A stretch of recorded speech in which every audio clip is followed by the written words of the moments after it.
Galera, o que foi este final de Demon Slayer Kimetsu no Yaiba?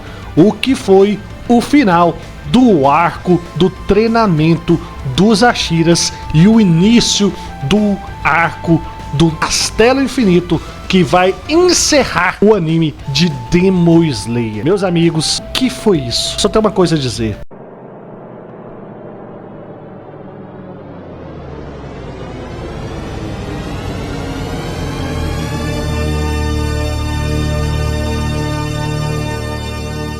Vida? Então vem comigo porque nesse vídeo aqui a gente vai analisar os dois últimos episódios de Demon Slayer Kimetsu no Yaiba e vamos trazer para vocês, além dessa análise, uma notícia sobre o arco do Castelo Infinito que vai fazer sua cabeça, ó. Então, sem mais delongas, bora para o vídeo. Produção, solta a vinheta!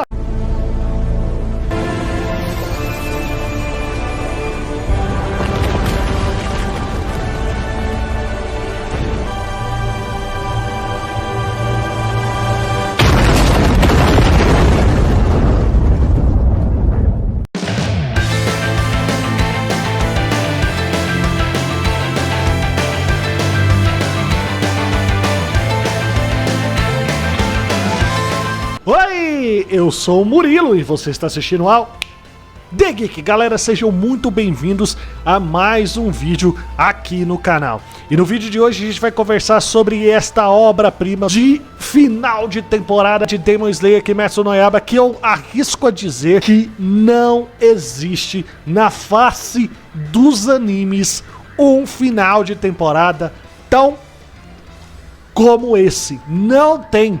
Foi muito bom. É 10 de 10, é 100 de 100, é 1000 de 1000. É de mais de 8000. Foi excelente. Uma qualidade de animação absurda. Que não parecia um anime, parecia um filme. E a gente vai entender isso na notícia que eu tenho pra falar sobre o arco do Castelo Infinito, que eu vou falar após a análise do episódio 8. Mas vamos começar do início, vamos começar com a análise rápida aí do episódio 7, o penúltimo episódio do treinamento dos Hashiras, que encerra esse arco do treinamento dos Hashiras visto no mangá, encerra essa adaptação do mangá e já introduz ali a primeira parte do arco do Castelo Infinito, que é abordada na cena pós-crédito desse penúltimo episódio e no último episódio do anime que adapta o arco do treinamento dos Hashiras. Então a gente vai começar pelo episódio 7 e vamos analisar esse final de temporada maravilhoso com o episódio 8.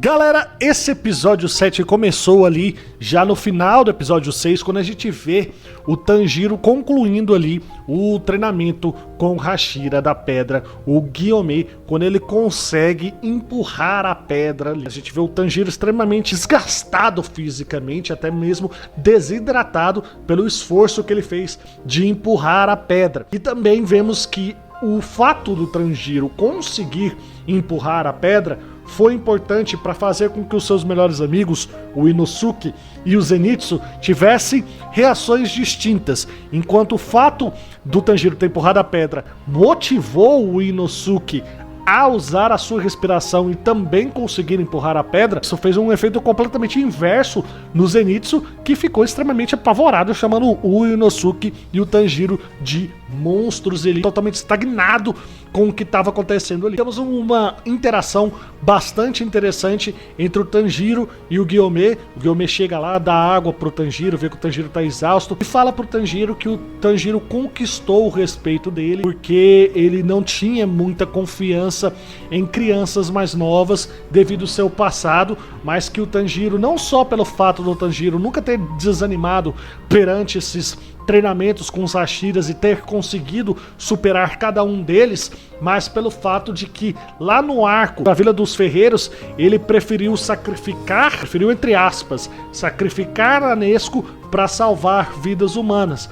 E o Tanjiro, ele repudia isso, ele fala que não é bem assim, que ele não conseguiu escolher entre salvar a Nezuko e salvar vidas humanas, e que essa foi uma escolha que a Nezuko tomou. Só que aí o Gyomei fala, não interessa, você atendeu a escolha dela. Por mais que ela tenha tido essa escolha, você poderia ter revoltado ali e ficado com ela.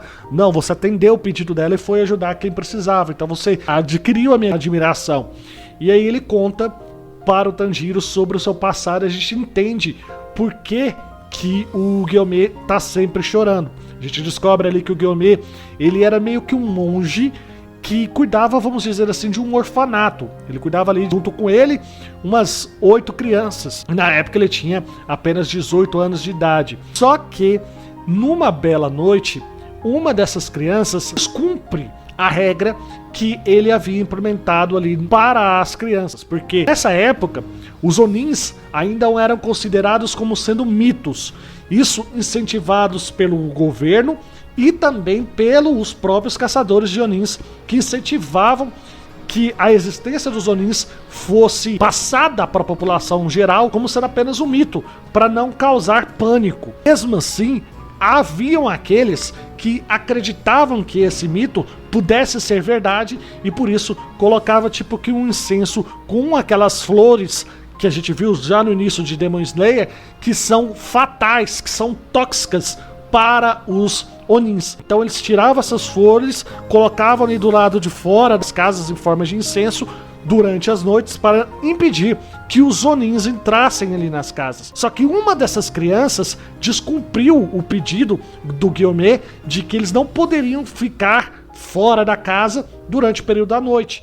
Vale ressaltar que o lugar onde o Gyomei morava com essas crianças era um lugar bem isolado, no meio da floresta. Uma dessas crianças, que inclusive me lembra muito um dos Onins que o próprio Tanjiro enfrentou dentro de Demon Slayer, descumpre essa regra e é abordado, é atacado por um Onin. Só que esse Mas que é isso, rapaz? Ao invés de se sacrificar ou tentar fugir, ele faz um acordo com esse Onin. Ele fala, além de mim tem um lugar onde eu vivo com mais 7 crianças. Se você me poupar, se você não me matar, eu te levo lá. Você vai ter 7 crianças para se alimentar, mais um adulto, já que nesse período o Gyomei, como eu falei, tinha 18 anos de idade. E o Onin aceita isso. Chegando lá, esta criança derruba todos os incensos do lado de fora, permitindo assim que o Onin entre na casa. E o Gyomei já acorda com o Onin matando 4 crianças de uma vez. Ele mesmo assim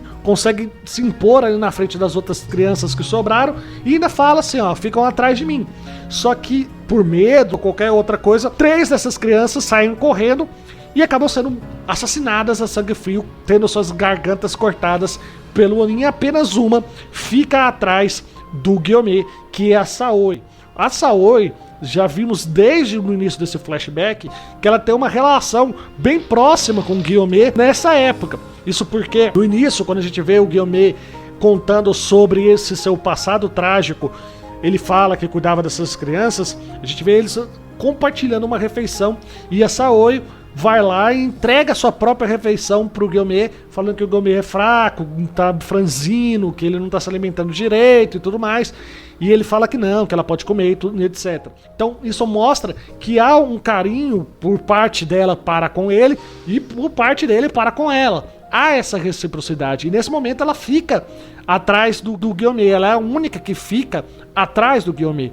E movido por um instinto protetor, ele vai para cima desse Onin e consegue despertar uma força que ele mesmo fala que ele nem sequer imaginava que ele tinha, principalmente pelo fato dele ser cego. E ele vai e arranca os braços do Onin e dá socos incessantemente no rosto do Onin durante toda a noite. O Onin se regenerando e ele dando soco, o Onin regenerando e ele dando soco durante toda a noite até o nascer do sol. Quando o sol entra na casa, o corpo desse Onin acaba sendo carbonizado. A Saoi, que tá lá no fundo, com os olhos tampados, ela tinha ali mais ou menos os seus 4 anos de idade, ela tá toda ensanguentada pelos socos que o Gyomei dá nesse Onin, né? Ela tá toda ensanguentada o sangue do Onin. E quando amanhece o dia e o corpo do Onin é carbonizado, chega a polícia e vê aquela matança, né? Todas aquelas crianças mortas, o Gyomei todo coberto de sangue, a Saori também toda coberta de sangue,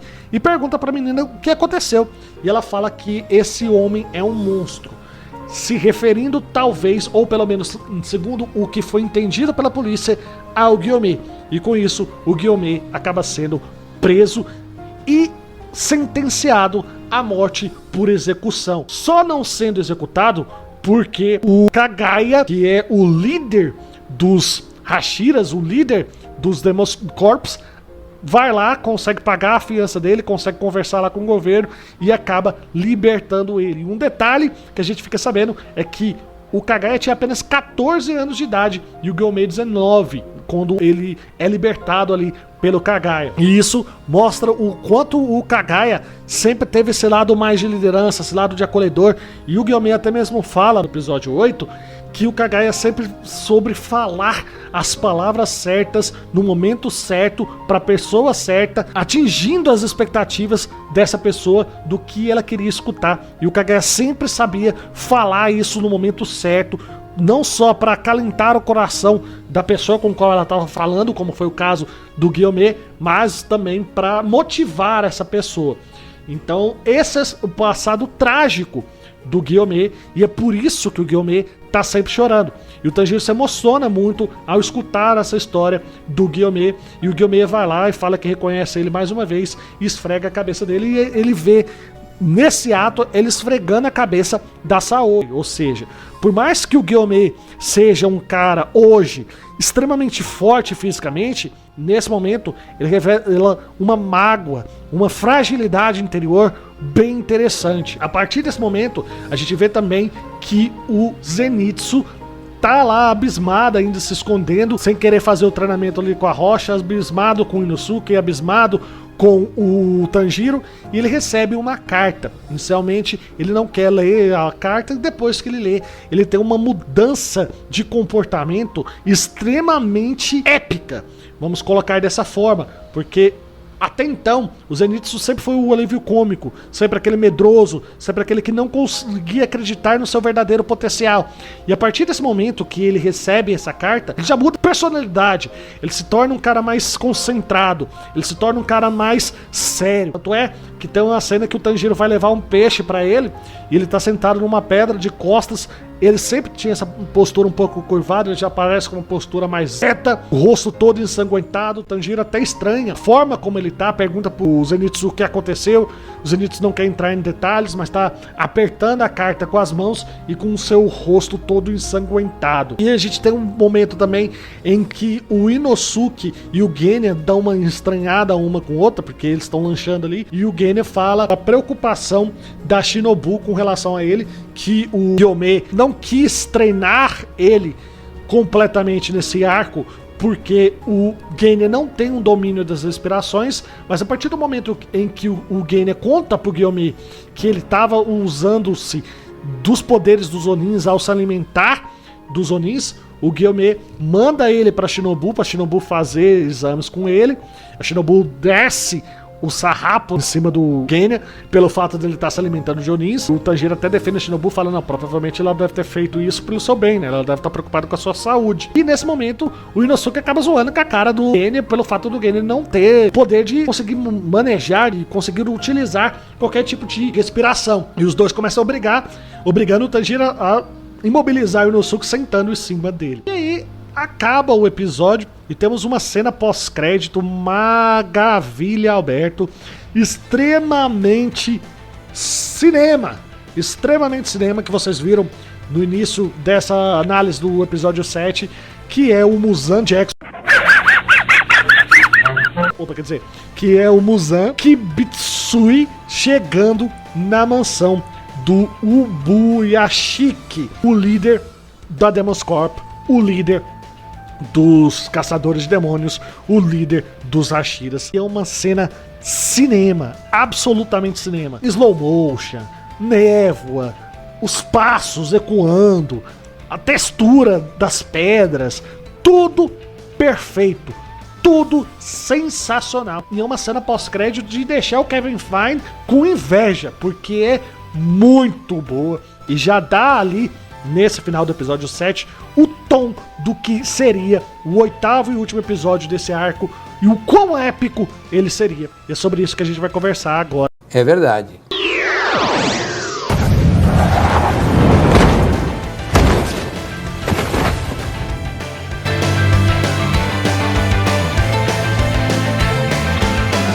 O 8º e último episódio do arco do treinamento dos Hashiras, Demon Slayer, começa exatamente onde temos essa cena pós-crédito com o Muzan chegando lá no castelo do Ubuyashiki. E o Kagaya Ubuyashiki não se surpreende com a chegada do Muzan ali. Ele já revela já estar esperando o Muzan. Ele tá ali todo enfermo, na beira da morte, com a sua esposa ao seu lado. E quando o Muzan chega, o Muzan mesmo fala: não, você tá em condições deploráveis, né? Eu tô sentindo o cheiro de cadáver exaurindo do seu corpo. E o Kagaya fala: realmente, não, eu tô nas minhas últimas. E revela para o Muzan que o estado de saúde dele é decorrente por culpa do próprio Muzan, porque o clã do Muzan e o clã do Ubuyashiki são praticamente o mesmo clã. O clã do Ubuyashiki é um clã descendente do clã da família do Muzan. E como o Muzan se tornou o primeiro Onin, todos os descendentes deste clã do Muzan, a família Kibutsuji, acaba tendo uma maldição sanguínea lançada sobre eles, onde nenhuma criança recém-nascida consegue vingar. E as que conseguem vingar, elas têm essa maldição sanguínea que faz com que elas morram muito cedo. Nenhuma criança da família Ubuyashiki conseguiu passar dos 30 anos. O próprio Kagaya Ubuyashiki, nesse encontro ali com o Muzan, ele tem apenas 23 anos. Então mostra que é uma maldição pelo fato do Muzan ser antecedente do clã dele e ter se tornado o primeiro Onin. E o Muzan até fala lá que isso aí não importa pra ele, que o Kagaya tá falando coisas sem sentido, e o Kagaya continua explicando pro Muzan que a família dele, o clã dele, teve que se unir com um clã de sacerdotes, gerando novas gerações com o intuito de expurgar esse mal que vem desde a criação do Muzan como Onin, que é o fato deles criarem a Demon Corps e durante séculos lutarem contra os Onins criados pelo próprio Muzan. E além disso, ele vira pro Muzan e fala, né? Não, eu sei muito bem qual é o seu objetivo. Seu objetivo é a imortalidade. E o Muzan fala que vai conseguir essa imortalidade, que ele só precisa matar a Nezuko e se alimentar dela, que ele vai conseguir essa imortalidade, porque ele se considera imortal. E a gente vê ao longo desse episódio que ele é praticamente o imortal, que a única coisa que pode realmente matar o Muzan é a luz solar. E alimentando-se assim da Nezuko, que conseguiu conquistar o sol, teoricamente ele não teria mais ponto fraco. Ele não teria mais fraqueza. Ele seria realmente imortal. E o Kagaya Ubuyashiki fala: é aí que você engana. Você não vai conseguir a imortalidade absorvendo ou não a Nezuko. A imortalidade, ela já existe. E ela existe pelos seres humanos. Ela existe pela vontade dos seres humanos, porque todas as pessoas que você matou, todos os Hashiras que vieram antes de mim, todas as pessoas do meu clã, todas as pessoas que foram assassinadas pelos Onins que você criou, elas têm um desejo enorme de vingança, elas têm um desejo enorme de acabar com você, e esse desejo vai se perpetuando. Esse desejo vai se passando de geração em geração. Esse desejo vai motivando as novas gerações a lutarem contra você até você não existir mais. E isso sim é a imortalidade. Isso sim é se tornar imortal. A essência do desejo humano nunca será extinguida devido ao fato de tudo que você fez. Então, nós temos a imortalidade e não você. Isso deixa ele bastante irritado. E ao mesmo tempo que ele fica irritado com essas palavras do Kagaya, o Muzan, ao se deparar ali com o Kagaya, ele pensa que ele ia ter um ódio mortal. Mas ele não tem. Ele também não tem pena, mas ele não tem. Pelo contrário, ele tem uma sensação de familiaridade com esse fato dele falar que ele tem essa sensação de familiaridade e também o fato do Kagaya revelar que eles estão ligados sanguineamente, mostra o porquê dessa sensação do Muzan. E essas palavras com relação à imortalidade do Kagaya deixam o Muzan muito pé da vida e ele está pronto ali para acabar com o Kagaya. Só que ele não esperava que o Kagaya fosse o Shikamaru aqui de Demon Slayer, porque o Kagaya arquitetou um plano extremamente maluco e muito B10. Para o início de conversa, ele conversou com o Gyomé, pedindo para que o Gyomé não deixasse que nenhum dos Hashiras interferisse, porque ele ia ser a isca para atrair o Muzan. Ele se serviria de isca para atrair o Muzan.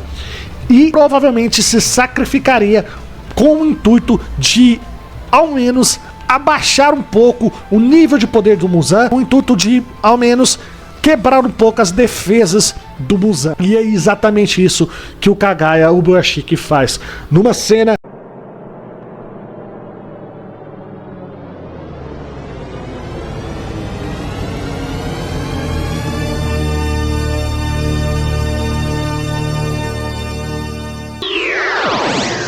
o Kagaya tinha arquitetado uma explosão da sua mansão. Vale lembrar também que durante o seu discurso com o Muzan, o Kagaya fala que o clã dele desenvolveu um poder de clarevidência. Isso não só proporcionou a ele e ao seu clã conquistar riquezas, evitar problemas, como também arquitetar planos para parar o Muzan. E esse plano do Kagaya Ubashiki constituía em explodir a mansão Ubashiki, nessa cena que eu falei que é absolutamente cinema, slow motion, vai explodindo ali e vai a câmera por fora mostrando o telhado voando e depois a explosão grande.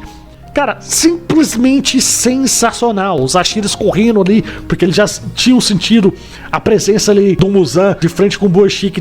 Tá todos os Hashiras junto com o Tanjiro correndo em direção, e eles veem a explosão gigantesca. O Tanjiro com seu super olfato sente cheiro de carne humana queimada, né?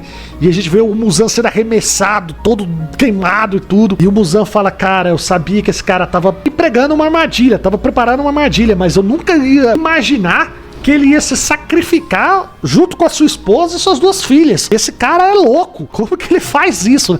E ele, ao mesmo tempo que ele tá se regenerando, ele vê que tem uns pedaços, vamos colocar como se fossem umas kunais ali, que estavam dentro das bombas, que isso acaba acertando o corpo do Muzan e dificulta um pouco o processo de regeneração do Muzan. E nesse meio tempo, quando ele tá se regenerando, aparece ninguém mais, ninguém menos do que a Tamayo. A Tamayo, aquela Donin que se voltou contra o Muzan e estava ajudando o Tanjiro a encontrar a cura para Nezuko. E nesse momento em que o Muzan está se regenerando, a Tamayo chega e dá um soco na barriga do Muzan. E o Muzan fala pra ela: o que você tá fazendo? Ela: não, você me transformou no demônio, agora eu tô vindo aqui junto com os caçadores pra acabar com você e tal.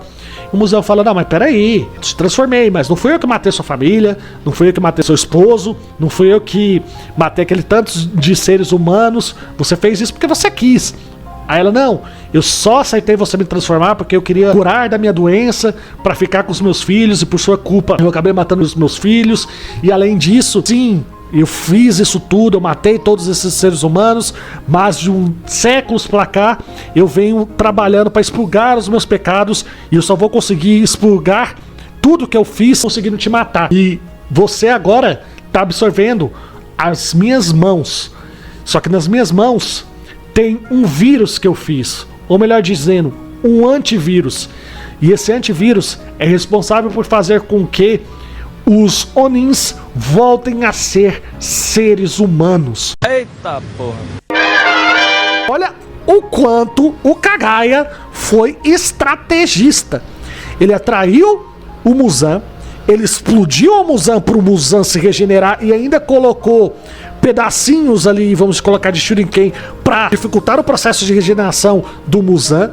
Manda a Tamayo enfiar ali o antídoto, né, o vírus, na barriga do Muzan enquanto ele está se regenerando, para esse vírus também entrar na corrente sanguínea do Muzan, enfraquecendo ele mais ainda. E além disso tudo, na retaguarda, como ele já havia combinado também com o Guilherme, do Guilherme atacar o Muzan nessas condições, o Guilherme também era o único que sabia, junto com a Tamayo, o plano do Kagaya, que era de atrair, de se servir de sacrifício ali pra acabar um pouco com as defesas do Muzan. E o Guilherme também ficou responsável por guardar esse segredo, para não contar pros Hashiras, porque o Kagaya tinha certeza que os outros Hashiras não iam aceitar esse sacrifício dele. E o Guilherme chega e dá uma lapada na cabeça do Muzan, arrancando a cabeça do Muzan, mas não é o suficiente para matar o Muzan, porque o Muzan está se regenerando constantemente. E a gente vê nessa cena a voz do Kagaya falando ali para o Guilherme, né, na conversa que eles tiveram antes do Muzan chegar, de que muito provavelmente decapitar o Muzan não seria o suficiente para matá-lo, que a única coisa que poderia matar o Muzan era o Sol, e que é por isso que ele tá tão afim de capturar a Nezuko. O Guilherme teria que ter uma luta árdua contra o Muzan durante a noite toda, até o arraiar do Sol, para que o Sol assim acabasse com o Muzan. E o Guilherme já chega lá, o Muzan já dá um ataque mago do Buster over cinema, e o Guilherme tá pau quebrando, e o trem vai lá numa ação frenética, numa cena muito cinema. E aí a gente vê que os Hashira chegam lá na mansão e o Buyashiki, que já tá destruída, e o Guilherme fala pra todo mundo: ó, esse daqui, ó, que eu tô lutando, esse daí é o Muzan. E todo mundo fica espantado. E vale ressaltar que apenas quem conhecia o Muzan era a Tamayo, que foi transformada no Monin pelo próprio Muzan, o Kagaya, o Buyashiki e o Tanjiro. E quando o Tanjiro chega, o Muzan já olha pro Tanjiro, Muzan, você vai morrer, não sei o que e tal. E vão todos pra cima. E é nesse momento que a Lua Superior número 4, que havia mapeado toda a base dos Hashiras, os leva para o Castelo Infinito. Não só os Hashiras que estavam ali na mansão Ubuyashiki, mas até os caçadores de Onins, que são mais fracos, e aqueles que não estavam lá, como por exemplo o Inosuke e o Zenitsu. E que vale uma ressalva de que em condições normais de temperatura e pressão, o Zenitsu, vendo-se caído no Castelo Infinito, ele surtaria. Só que ele está mudado. Ele cai, mas com uma concentração muito grande, com uma cara fechada. Ele pega a espada dele e não fala um A. Temos ali o Muzan peitando o Tanjiro, falando: você quer me acabar comigo? Vem me enfrentar. E o Tanjiro fala: você vai, te arrasta pra cima, eu vou acabar com você. Gente, esse episódio foi totalmente excelente. Não tem lógica você não gostar de Demon Slayer. Se você gosta de anime, você tem que assistir Demon Slayer, porque a animação vai cada vez mais melhorando. E esse último episódio não tivemos uma animação de anime, tivemos uma animação de filme, que deixa muito filme da Marvel e da DC no chinelo. Muito bem, a textura, os efeitos, slow motion, cara, é simplesmente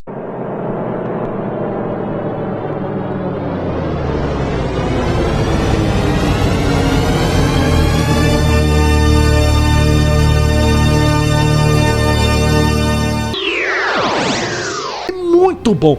E esta animação condiz com a notícia que foi confirmada após o final desta temporada, que até então tratava-se apenas de um rumor, de que o último arco de Demon Slayer, o arco do Castelo Infinito, não será adaptado para anime em forma de série, como estamos acostumados, com a introdução sendo exibida no cinema e toda a temporada de 8 a 12 episódios em formato de série ao longo de alguns meses. Isso não vai acontecer. Isso porque o arco do Castelo Infinito vai ser adaptado em uma trilogia inédita de filmes para os cinemas. Já está oficial. E o detalhe: a exibição de filmes de Kimetsu no Yaiba no cinema não é uma novidade. Muito pelo contrário, todos os arcos começam com um repeteco dos arcos anteriores e o primeiro episódio do novo arco sendo mostrados ali no cinema. Agora não vamos ter repeteco, não vamos ter um primeiro episódio sendo mostrado para desenvolver na série. Não, vamos ter uma trilogia, tudo inédito, sendo exibido nos cinemas. Gente, simplesmente perfeito. Essa animação, eu tava meio com o pé atrás quando anunciaram esse rumor de que poderia o arco do Castelo Infinito ser dividido em uma trilogia para os cinemas. Eu até então preferia que fosse em formato de série, mas faz sentido ser pro cinema, porque a animação é uma animação de cinema, é uma animação que mistura 2D com 3D, com slow motion, é muito bom e por isso merece a nossa atenção no cinema e eu tenho certeza que vai ser um sucesso absoluto de bilheteria, porque tá lindo. O que a gente viu aqui nesse último episódio de Demon Slayer Kimetsu no Yaiba não é um episódio de anime, e sim uma verdadeira obra de arte. É verdade. Ele tem toda a razão. Bem, galera, vou ficando por aqui. Espero que vocês tenham gostado do vídeo. Não se esqueçam de arrebentar o like e se inscrever no canal com o botãozinho do sininho. A gente se vê no próximo vídeo. Um beijo, fiquem com Deus, até a próxima. E...